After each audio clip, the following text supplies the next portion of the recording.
Did you know Canada has cut work permits by nearly half in 2025?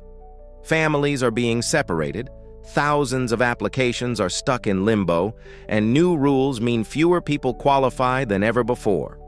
If you're thinking about Canada, this update will shock you. These changes come directly from IRCC and official government reports. This video is for information only.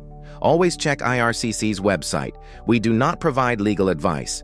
Before we look at the changes, let's remind ourselves, what is a Canadian work permit? It's the legal paper that allows you to work in Canada. Students after graduation, foreign workers under LMIA, or family members joining spouses. Why it matters? It decides if you can legally earn money. It controls if your family can join you. It often becomes the first step to permanent residency. For example, a Turkish nurse with an LMIA job in Alberta can bring her husband on an open work permit. That family can build a future. But under the new rules, many others cannot. Now let's move on to Family Open Work Permits, OWP. Since January 21, 2025, stricter rules applies.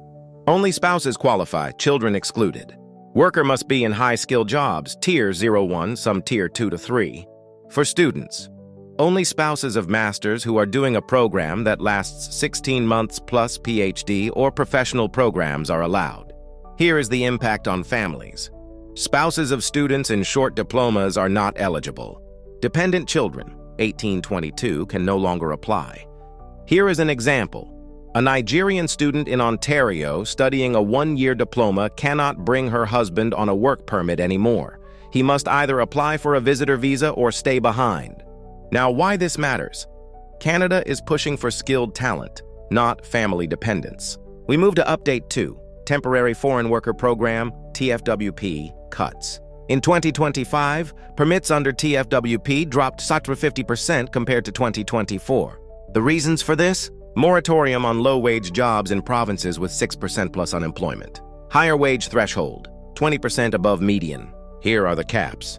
Employers cannot fill more than a set percent of their workforce with TFWP hires. Here is our sector examples. Agriculture and food service hit hardest, that is farms and restaurants, even caregivers. For example, in British Columbia, restaurant owners say they can't hire dishwashers, but workers abroad say Canada is shutting the door.